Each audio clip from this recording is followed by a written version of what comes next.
So I wasn't aware of the Steve Shives guy until Monarchists of America pointed this video out to me on Twitter. From his About page, I learnt he's a political commentator and Star Trek fan, and based off the thumbnails alone, I get a pretty good sense of this guy's political leaning. But I'm here to discuss a video named American Monarchists, which naturally piqued my interest, and I must say, I have a few points to make.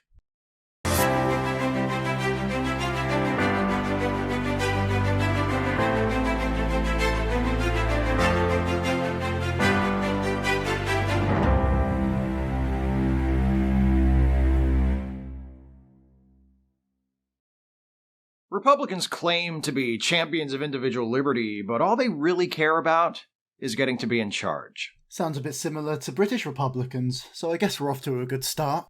Before we continue, this video is mostly him calling the Republican Party clowns, which does have a degree of validity to it. However, he appears to be completely unaware of his own party's, shortcomings. So we'll just focus on this claim he makes. Republicans aren't Republicans. They're monarchists. This is quite a bold claim, so let's dissect it. But they're selective monarchists. They think the United States should have a king, but only if it's one of them. Much like everything else in this video, there are no sources cited, so this is merely an opinion. But if it were true, then they would be regarded as tyrannical. The role of the monarch is to act as an apolitical head of state. The monarch should be a unifying personification of a country and its culture, and not a partisan politician.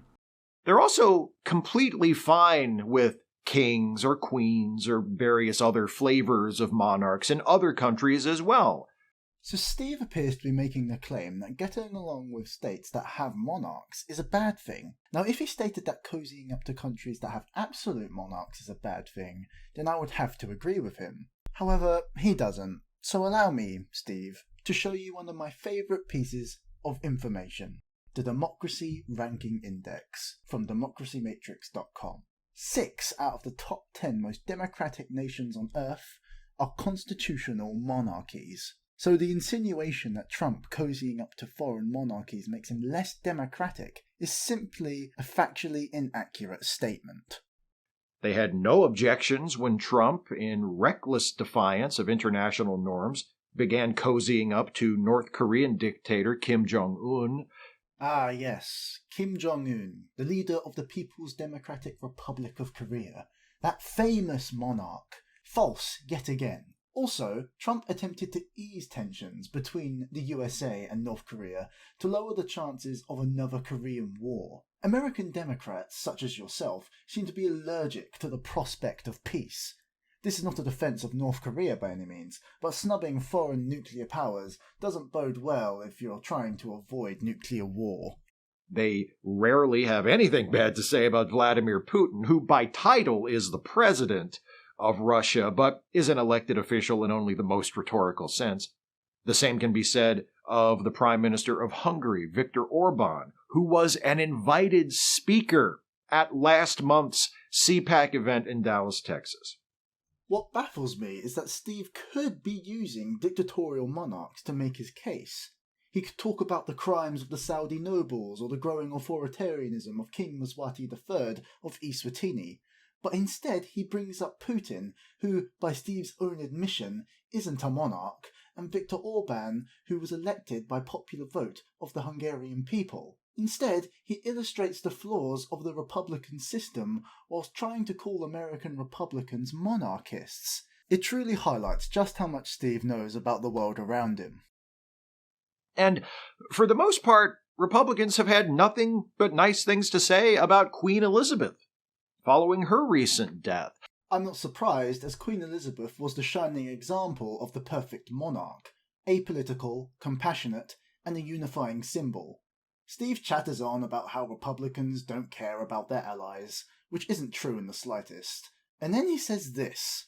If Republicans really believed in the things they say they believe in, individual liberty, small government, wouldn't the death of Queen Elizabeth have been a perfect opportunity to denounce the idea of monarchy and crow about the superiority of the American system?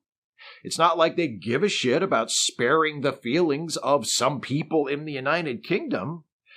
Let us break this down. Steve makes a true statement in that US Republicans do believe in individual liberties and small government. Fun fact, the existence of the British monarchy protects our liberties from the people in Parliament who would happily vote them away. As for small government, the monarchs like Queen Elizabeth II don't tell people how to live their lives, put in place extortionate taxes, or spend ridiculous sums of taxpayer money on disastrous, inflation-inducing policies. Despite what Steve claims, most US Republicans do respect the UK monarchy, and if they do want to criticise the monarchy, they would wait for the period of mourning to pass out of common decency. Steve's hyper-partisan assumptions are nothing short of slander, unsourced and emotionally fueled libel.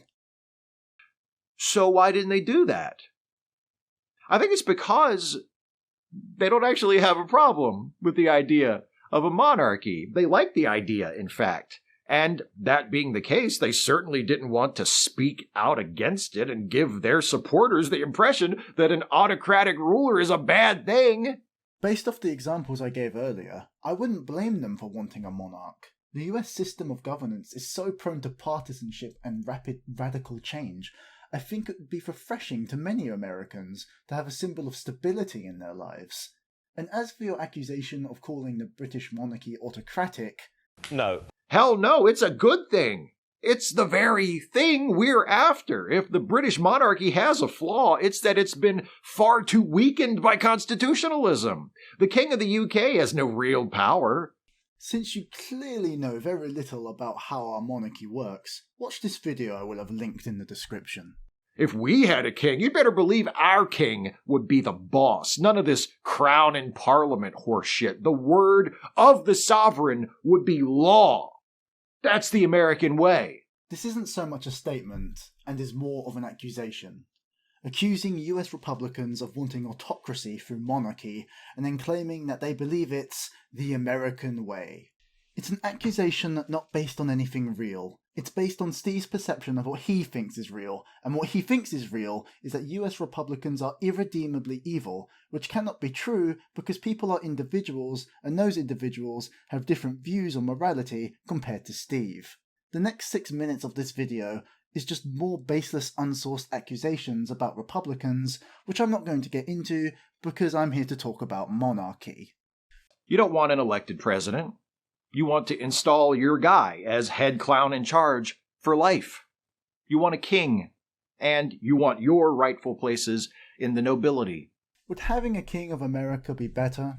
Well, yeah, of course it would, but that king would have to show no public support for any political party, as a good monarch does. Who that candidate would be, I have no clue and I have no say. Steve just likes to do what he always does throughout this video and throw ridiculous Machiavellian accusations at Republicans whilst completely ignoring any autocratic tendencies of the Democratic Party. You're not Republicans. You're monarchists. I know a lot of folks also call you fascists, and by the way, I think that label totally fits. Of course you would, because you're a partisan. But personally, I think monarchists is at least broadly accurate too. You have to admit, you do have a history of supporting patrilineal dynasties. I guess we'll just ignore the Clintons then. So just admit what you really are. And maybe if you do, more of the people who are supposed to be trying to stop you will finally get it through their heads that they need to be trying a lot harder.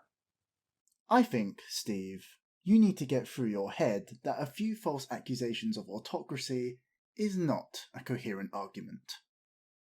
In conclusion, Steve has proven to us that he knows nothing of monarchical systems, and that his words should be taken with a couple of buckets of hyper-partisan salt. Thank you all for watching. Be sure to like and subscribe to spread the counter-revolution.